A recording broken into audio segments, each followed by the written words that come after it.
Hello everyone, I'm doing my second YouTube video. I did my first one about a week and a half ago, and in this video I want to go over what I'm currently doing during this last year and a half with the Thrift Savings Plan. Once again, a quick introduction. My name is Jeremy Garcia and I work for the federal government as a civil engineer. I've been invested in the Thrift Savings Plan for about 14 years, and I created this channel and my website just to help regular people like myself that are in the federal government or they're not in the government. My retirement account is no different than any retirement account. It's considered a 401k. So if you work for a grocery store, you work for a construction company, it doesn't matter really who you work for in this day and age, you'll have what's called a 401k. And just so happens that my 401k is called the Thrift Savings Plan. So this website and my website, tspnme.com, my YouTube channel, tspnme, um, was created solely for the purpose for giving people that are like me inside look of what I did over the years to accumulate what I have in my current retirement account. Um, and I did this mainly because I wanted to show people it's not typical that people show people what they have. It's kind of taboo to show people what you have, and people consider it as being boastful or boisterous. And in my previous video, I blatantly said that this video and all other videos I create is not just to put myself on a pedestal. It's not to be boastful. It's not to be boisterous. It's just to talk about what people don't want to talk about. And it's what we don't talk about that inevitably we aren't very educated in, speaking for myself. So um, I'm trying to talk about what I have to help people understand how I got there after I taught myself about how to invest, not only just in my retirement account, but real estate. Um, my favorite subjects are retirement and investing. So I self-taught for the last 8 years in both real estate, um, stocks, just investments in general. And my website is not to give you guys advice. My website is for you to see what I did. And if you so desire to mimic what I did, that's on you. So um, I'll start off by saying for the last year and a half, I was in the AL 2050. So the AL 2050 is it's comprised of the G, F, C, S, and I fund. So you're a little bit in everything. About a month ago, I was in the L 2050, and um, at least not all my money was in L 2050. What I'm saying is that every time money's pulled out of my check, um, in a year's time, I give 8,000 a year. 4,000 is mine, my own money, and 4,000 is what the government matches me.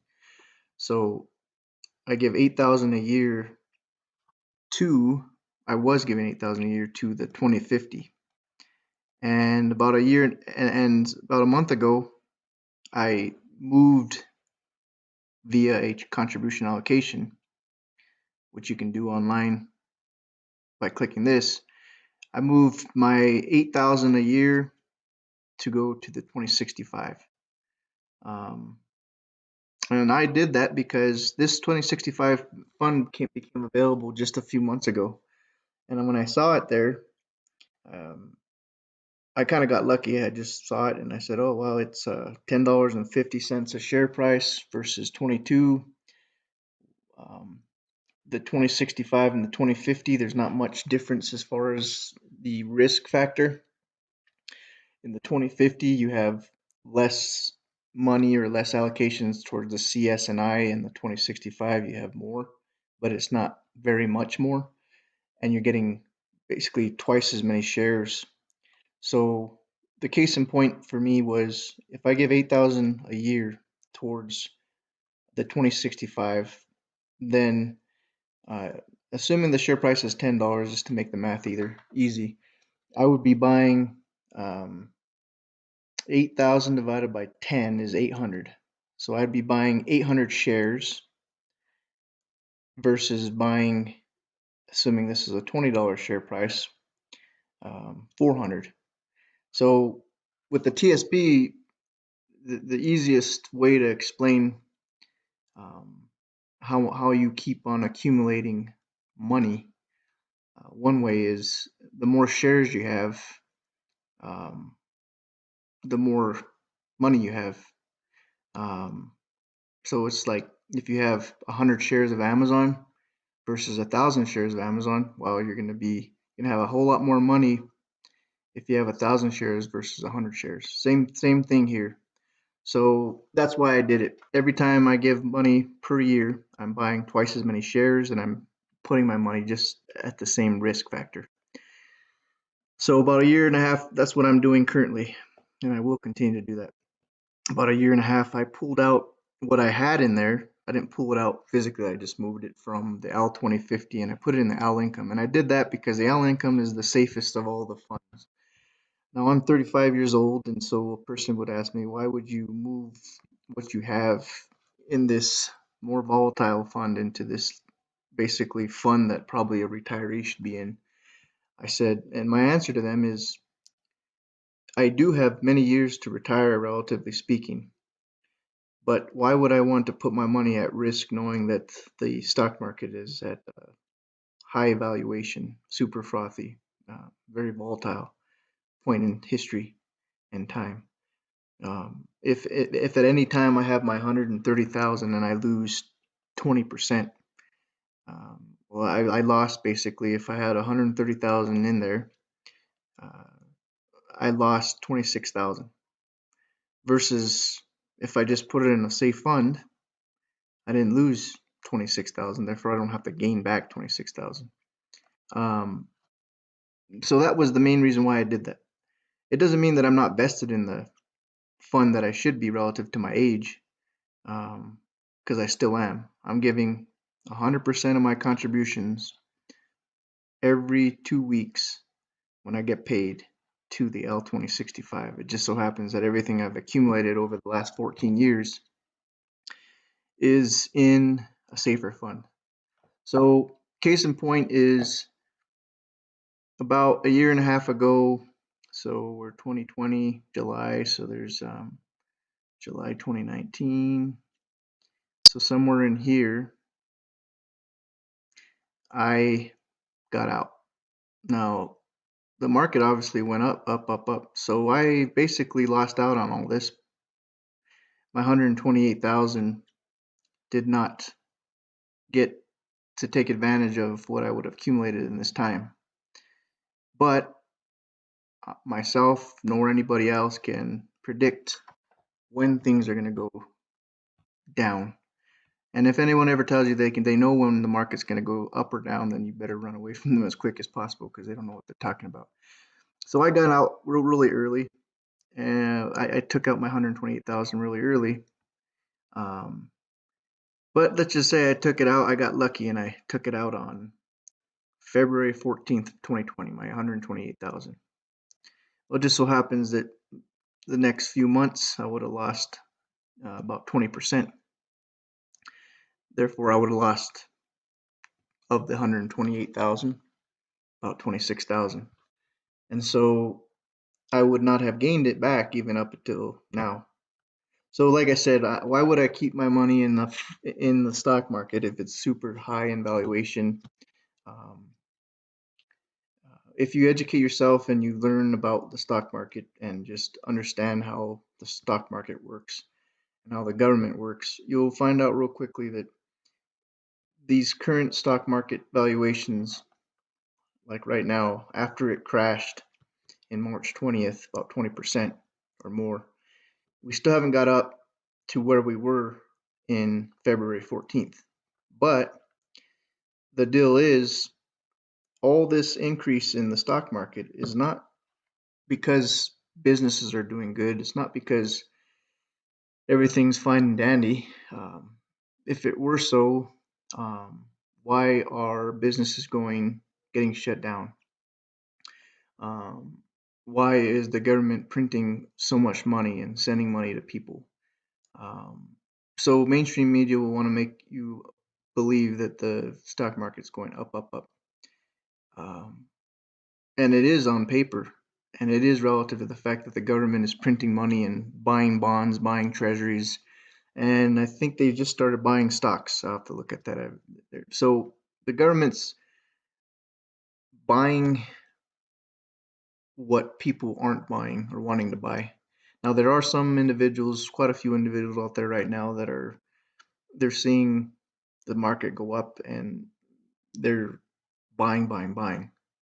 But they don't understand that the market is it's a fake market basically.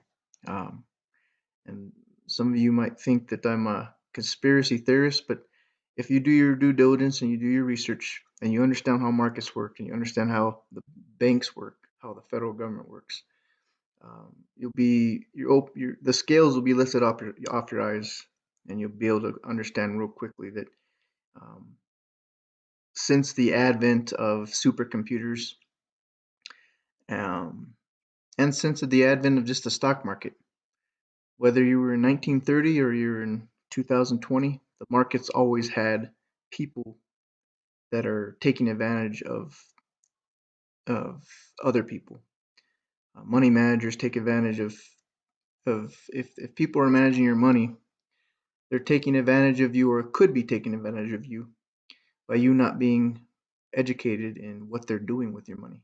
The most important, the person that cares about your money more than you is no one else but you. So all the more power to you to educate yourself in how to manage your money so that you're not being um, taken advantage of or possibly taken advantage of. Um, I have a bunch of blogs on my website on that. But so relative to the market being highly manipulated, the advent of supercomputers and high frequency trading is just one issue that is comprises the market. There are computers out there that in nanoseconds are able to buy a million shares and 1 nanosecond later sell it. So why that is manipulating of the market is because if you have a computer buying a million shares in a nanosecond and everybody sees that, they're going to say, "Oh wow, that company is doing really good. Uh, the stock price went up," um, and so they start buying, buying, buying, and then a nanosecond later, that same high frequency trader supercomputer sells all million shares, and he made money because he was able to attract a bunch of people to buy what he had triggered them to buy. And if let's just say that he bought the stock at the price of 25 and everyone saw that the stock went up and they started buying and all those people bought it up to the valuation of $30 a share. Well, when he sells those million shares, he made $5 million because the difference between 25 and 30 is 5, and he sold a million shares. He made $5 million in 1 nanosecond. So that's just one little part of the broad spectrum in which the stock market is being highly manipulated. Um, so the question that is rightly asked is, well, why are you in the stock market? Well, it's the same question that I would pose to you. Um, and the only reason why I'm in the stock market is because my 401k gives me a match. Otherwise, I would not be in the stock market.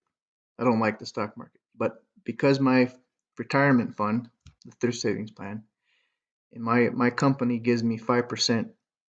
If I give if I give 4,000 a year of my salary, they'll give 4,000 as well. And so that is the main reason why I continue to contribute to the thrift savings plan. So, anyways, I kind of went on a rabbit trail. I'm sorry, but um, currently I will stay where I currently am. I'll continue to give my annual contribution of 8,000 to the 2065 fund, and until things get a little bit, I get a little bit less um, worried, and things maybe get back to normal, if there's such a thing, I'll probably put this 129 back into the market. When? I wish I knew when, but no one knows when to pull out of the market, and no one knows when to um, put it back in. So um, there's a song out there, "Know when to fold and know when to hold," and for me, if you have accumulated $1 million and you're on the brink of retirement, why would you have your $1 million in the stock market right now? Assuming you were to lose, have a 30% drop tomorrow, that means that you lost 300,000. So know when to hold and know when to fold. If you're a retiree, close to retirement, a million plus in your retirement account, know when to hold and know when to fold. I would be folding and having my million or whatever in a safer fund, because that's basically the difference between a person being able to retire or not retire. Um, so that's the quick on what I'm doing, why I'm doing it. I appreciate your guys' attention. Please like and subscribe to my YouTube channel. Um, and on my website, tspma.com, I have a lot of resources that for you all. It's all free. My main goal is just to help people. Um, Eventually, what I like to do is interview people like myself that are in the government and just ask them what they did over the years and what they currently, if they're willing to share having the TSP and how they got there. Please like and subscribe. Please give me some comments. I haven't got any comments on this video so far, but if you can, I appreciate if you could just go into the comment section and just add a comment and tell me if you liked the video and if you what you do to make it better. Also, you could say something like, Jeremy, on your next video,